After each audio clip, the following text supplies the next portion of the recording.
सबसे पहले ध्यान से सोचिए कि आप अपने जीवन से चाहते क्या है। जो मैं कर सकता हूं और जो मैं करना चाहता भी हूं। जिसने वही रास्ता चुना जो उसकी क्षमताओं यानी कि कैपेबिलिटीज और उसके इंटरेस्ट यानी कि उसकी इच्छाओं से मैच करता था। तो आप सबसे मैं कह रहा हूं कि आईएएस या पीसीएस या सरकारी नौकरी की अंधी दौड़ में मत दौड़िए। मैंने बहुत सरकारी नौकरी वालों को देखा है दुखी रहते हुए। सरकारी नौकरी में अच्छा वेतन है तब भी दुखी है, क्योंकि वो नहीं कर पा रहे जो दरअसल करना चाहते थे। सरकारी नौकरी में क्या होता है? सुरक्षा मिलती है, सेफ्टी होती है, सिक्योरिटी होती है, सम्मान मिलता है। समाज के लोग पूछते हैं आपको कि आप सरकारी नौकरी में हैं। गस्टेड ऑफिसर होंगे तो स्टैंप लगा के साइन करने की ताकत है। आप जज हैं तो आपकी बात में वजन होता है। आप आईएएस आईपीएस है तो आप पूरा राज्य या देश चला रहे हैं। तो ताकत तो है, अच्छा है, सुरक्षा बहुत ज्यादा है। मैंने जब नौकरी की तो मैंने फील किया कि इस नौकरी से मेरी जो मूल जरूरतें हैं वो पूरी हो नहीं पा रही। क्या जरूरतें हैं? मुझे अच्छा लगता है कि मैं खूब पढ़ूं और मंच पे खूब बोलूं। वहां कहा कि आप मंच पे जा ही नहीं सकते। कोड ऑफ कंडक्ट, मन कर यार जिस चीज के लिए पैदा हुआ वही नहीं कर पाऊंगा मैं तो। फिर दिन भर फाइलों में काम करना है। अब फाइलों में काम करना अच्छा लगता है कई लोगों को, मुझे नहीं अच्छा लगता। मेरा नहीं है ऐसी रुचि है तो मैं क्या करूं। मेरा मन करता है कि मैं खूब पढ़ूं, गहरी चीजें पढ़ूं। वहां तो वही पढ़ना है जो सरकार के हिसाब से चीजें आती हैं, उसमें कोई बहुत क्रिएटिव स्कोप नहीं होता है। तो मैं कुछ महीनों में समझ गया कि ये मेरे बस की बात नहीं है। और मैं आपसे एक लिटमस टेस्ट कहता हूं, अपने पेरेंट्स से अकेले में बात करना। देखिए मैं बहुत ज्यादा बोलता हूं, जब आपको लगे ज्यादा हो गया आप इशारा कर देना, मैं चुप हो जाऊंगा वहां पर, है ना। मैं भूल जाता हूं कि मैं कितने घंटे बोल चुका हूं तो आप हिंट कर दीजिएगा। आज घर जाके अपने पेरेंट्स से बात करना और एक बात पूछना उनसे, अकेले में बात करना, सबके सामने नहीं। स्पेशली अगर आपके पापा किसी नौकरी में है या मम्मी नौकरी में, जो भी नौकरी में, उनसे पूछना। उनसे कहना कि पापा आप नौकरी में खुश हो, ये बोल के चुप हो जाना। या मम्मी आप नौकरी करती हो सरकार में या प्राइवेट जहां भी करती हो, ईमानदारी से बताओ, मेरे सिर पे हाथ रख के बताओ कि आप खुश हो। तो पहले वो 2-4 मिनट गोल मटोल बात करेंगे। हाँ बेटा क्या कह सकते हैं बेटा, हाँ ठीक ही है बेटा, सब बढ़िया चल रहा है बेटा, ऐसी ऐसी बात करेंगे। आप 2 मिनट के बाद फिर उनका हाथ पकड़ के अपने सिर पे रख देना। आप बोलना आपको मेरी कसम में झूठ बोला तो मर जाऊंगी, मर जाऊंगा। झूठ मत बोलना, सच्ची बताओ खुश हो।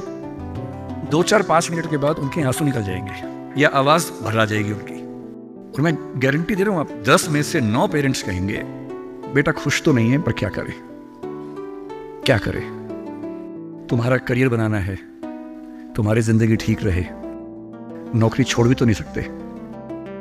शायद बाद में जो पीएफ है उसके पैसे मिलेंगे, तुम्हें कॉलेज में पढ़ाना होगा, फीस इकट्ठी करनी होगी, घर बना के देना है, तुम्हारी शादी होगी। कैसे करूंगा, कैसे करूंगी। आप उनसे पूछना कि अगर आप 20 साल पीछे जा सको अपने इतिहास में, टाइम मशीन में आपको बिठा दिया, 20 साल पीछे ले गए और आपको 2 ऑप्शंस मिले, एक यही नौकरी करने का, एक कुछ और करने का, और ये एज्यूम करते हैं कि फाइनेंशियल सिक्योरिटी उतनी ही आपके पास रहेगी जितनी नौकरी में थी। एज्यूम कर लेते हैं। आप क्या करना चाहेंगे? गारंटी से बता रहा हूं, मजाक नहीं कर रहा हूं, गारंटी दे रहा हूं कि 10 में से कम 7 या 8 कहेंगे मैं वो रास्ता चुनना चाहूंगा, ये नहीं चुनना चाहूंगा। इसलिए सिर्फ सिक्योरिटी जिंदगी में काम नहीं आती है, जिंदगी में बहुत कुछ काम आता है। और आपकी जनरेशन के सामने इतनी अपॉर्चुनिटीज है। हमारे सामने तो क्या था, हमने जब कॉलेज पास किया तो लोगों से पूछा आप क्या करें, तो लोगों ने कहा 2-3 रास्ते हैं, एक रास्ते आईएएस बन जाओ, एक है टीचर बन जाओ, एक वकील या जज वाला रास्ता है। तुमने 2 रास्ते चुन लिए, टीचर और आईएएस। टीचर का चुना इसलिए मैंने एमए किया, एमफिल किया, पीएचडी किया, यूजीसी नेट जेआरएफ का एग्जाम दिया कि ठीक है टीचर बन जाएंगे। तब तक आईएएस में इसमें लाइट में हो गया तो वहां जाके देख लिया। जल्दी ही समझ में आ गया कि दोनों में उतना मजा नहीं आ रहा है, तो छोड़ दिया। उस समय छोड़ दिया। अगर 2-4 साल कर लेता तो आज तक वही कर रहा होता, क्योंकि वो जो सुरक्षा है ना दलदल जैसी होती है, एक बार दलदल में घुस गए बाहर निकलना बड़ा मुश्किल है। लेकिन आपकी जनरेशन का सोचिए, जब मैं अपने आसपास देखता हूं, मेरे बहुत सारे दोस्त सोशल मीडिया पे काफी सक्सेसफुल हैं, फिल्म इंडस्ट्री में हैं। उनमें से एक ने मुझसे पूछा कि सर मैंने 30 साल नौकरी की है और मैं अपनी फील्ड में लगभग टॉप पे हूं। मान लीजिए मैं आपसे पूछूं, ये प्राइवेट सेक्टर की बात है, एक टीवी चैनल के टॉप व्यक्ति के बारे में बता रहा हूं मैं आपको। उसने कहा कि अगर मैं आपसे पूछूं कि मैंने ठीक किया या गलत किया तो आप क्या सलाह देंगे? मैंने कहा सलाह तो मैं क्या आपको दूंगा, आप मुझसे बड़े हैं, सलाह तो मैं आपसे ले लेता हूँ बल्कि, लेकिन अगर आप मेरा ओपिनियन चाह रहे हैं तो मैं आपको केवल एक बात बता के समझाता हूँ। मेरा अपना मानना यह है कि नौकरी अच्छी है, नौकरी से अच्छा है उद्यम, एंटरप्रेन्योरशिप या सेल्फ एम्प्लॉयमेंट। ये बात मैंने कई मंचों पे कही है।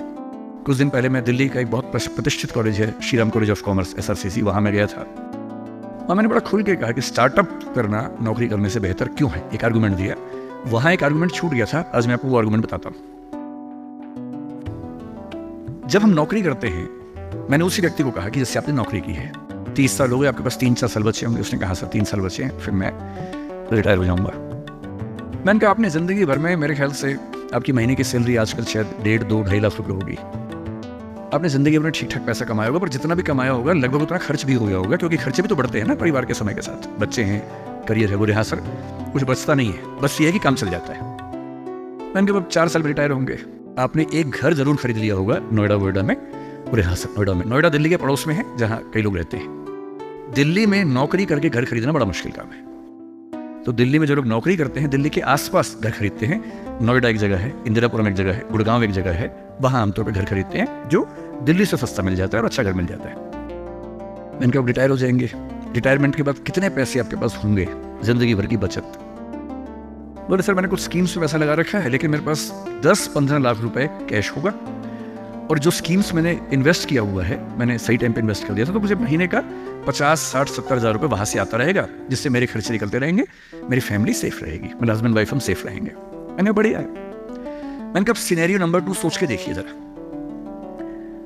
फिर मैंने ये भी पूछा आपके बच्चे करते क्या हैं, तो उन्होंने कहा कि सर मेरा एक बच्चा तो सॉफ्टवेयर की दुनिया में है, एक बच्चा मेरा मीडिया में ही, जर्नलिज्म में ही काम करना चाहता है, वो अभी पढ़ रहा है, जल्दी ही नौकरी शुरू कर देगा। मैंने कहा जब वो नौकरी शुरू करेगा उसकी सैलरी क्या होगी? बोले सर शुरुआत तो 30-35 हज़ार से होनी चाहिए, धीरे धीरे फिर परफॉर्मेंस के हिसाब से सैलरी बढ़ जाएगी उसकी। मैंने कहा चलिए अब चैनल चेंज कर लेते हैं। मान लीजिए कि आपने 30 साल पहले नौकरी की जगह अपना उद्यम शुरू किया होता। लेट अस एज्यूम, मैं जानता हूं कि अपना उद्यम करने में खतरा ज्यादा होता है, बहुत ज्यादा होता है।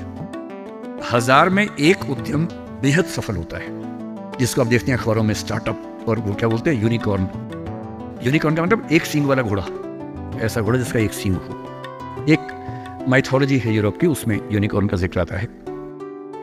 वो तो 1000 में एक होता है यूनिकॉर्न। बाकी लेकिन ये है कि आप रीजनेबल सक्सेस तो आप ला सकते हैं थोड़ी सी मेहनत करके। धीरे धीरे लोग आपको जानने लगते हैं, एक ब्रांडिंग बनने लगती है, और 3 साल का मानते हैं कि ब्रेक इवन का एक जस्टिफिकेशन पीरियड है कि 3 साल अगर आपने ठीक से काम कर लिया। एक ये फॉर्मूला आप भी समझ लें, दुनिया में कोई भी काम हो, कितना भी मुश्किल हो, अगर आपने 3 साल उस पर ठीक से खर्च कर दिए तो मान के चलिए कि उसमें आपको सक्सेस मिलनी तय हो जाएगी। 3 साल का गोल्डन रूल है। तो मैंने उस व्यक्ति से कहा कि अगर आपने 3 साल स्ट्रगल कर ली होती, अपना काम शुरू किया होता, लेट अस एज्यूम, और सफल हो जाते, और मान लीजिए सफल ना होते तो नौकरी कर लेते, ऐसा भी क्या है, 30 साल नहीं 27 साल नौकरी कर लेते, कौन सी ऐसी खास बात है।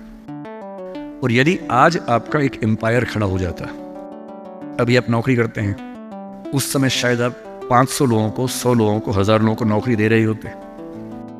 कोई मुझसे अगर पूछता है ना कि मैं जिंदगी में किस चीज से सबसे ज्यादा खुश रहता हूं, सबसे ज्यादा, वो ये है कि जब मैंने नौकरी छोड़ी, अपना काम शुरू किया।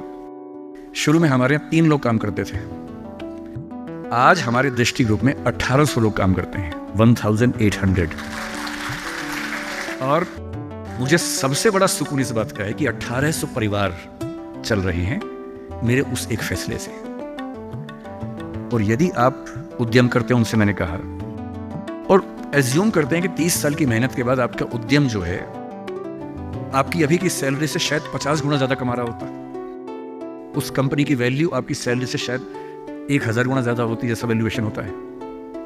और आपका बच्चा अपना काम शुरू करना चाहता, आज आप 2.5 लाख रुपए कमाते हैं, आपका बच्चा 30,000 से शुरू करेगा, पूरी स्ट्रगल वैसी की वैसी करेगा। अगर आप उद्यमी होते, आपका बच्चा वहां से शुरू करता जहां आपने छोड़ा है, और पूरी एक पीढ़ी की मेहनत आपको एक्स्ट्रा मिलती जो अब नहीं मिलेगी। इसलिए नौकरी अच्छी है, पर नौकरी इतनी अच्छी भी नहीं है कि उसके लिए पागल हो जाना है। करेज क्यों नहीं आ सकता हमारे अंदर, साहस क्यों नहीं आ सकता है? कम से कम एक चांस लेने के लिए, खतरा उठाने के लिए, ट्राई करने के लिए क्यों नहीं कोशिश करनी चाहिए? और इसलिए मैं आप सबसे जो कहना चाह रहा हूं वो ये अपने स्वधर्म को ठीक से पहचानिए। आप जीवन से क्या चाहते हैं ठीक से पहचानिए।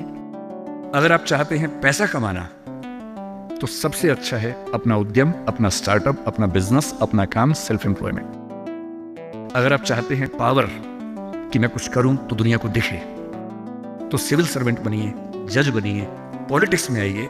पॉलिटिक्स एक ऐसी चीज है जहां आप समाज को सबसे ज्यादा बदल सकते हैं, सबसे ताकत के साथ बदल सकते हैं। यदि आपको चाहिए जीवन में शांति, सुकून, तो फिर एक ऐसी नौकरी या एक ऐसा उद्यम जैसे खेती का काम। आप तो सिक्किम में रहते हैं। मैं कल आते हुए रास्ते में सोच रहा था कि सिक्किम के युवा अगर अपना स्टार्टअप शुरू करें ऑर्गेनिक फार्मिंग का ही, आपको अंदाजा नहीं है दिल्ली में क्या हाल है। दिल्ली में किसी शॉप के ऊपर लिख दीजिए ऑर्गेनिक फार्मिंग के प्रोडक्ट्स मिलते हैं, वहां लाइन लग जाती है, लोग पागल हो जाते हैं। वो केमिकल पेस्टिसाइड्स और केमिकल फर्टिलाइजर्स खा खा के इतने पगला चुके हैं हम लोग। जिस शॉप पे लिखा हो ऑर्गेनिक प्रोडक्ट्स, मतलब अजीब हाल हो जाता है। सिक्किम के युवा, जब आपका स्टेट दुनिया का पहला स्टेट ऐसा है जहां ऑर्गेनिक फूड मिलता है सिर्फ, आपके पास तो दी हुई ब्रांडिंग है पहले से। उस ब्रांडिंग का इस्तेमाल करके अगर आप दिल्ली में, और दिल्ली क्यों, दुनिया भर में आजकल तो एक एप्लीकेशन बनानी है, ऑनलाइन ऐप बनानी है, दुनिया भर में प्रोडक्ट सेल करना है। और अगर आप ऐसा कोई प्रोडक्ट लाएं और सिक्किम में 10-20 यूनिकॉर्न खड़े हो जाएं। यूनिकॉर्न का मतलब है एक ऐसी कंपनी जिसकी वैल्यू $1 बिलियन की है। $1 बिलियन का मतलब आज के जमाने में होता है लगभग 10,000 करोड़ रुपए या 9,000 करोड़ रुपए। वैल्यू, इनकम नहीं, वैल्यू, कंपनी की वैल्यू इतनी है। और ये आजकल बहुत मुश्किल नहीं होता है, बस 2-3 साल की गंभीर स्ट्रगल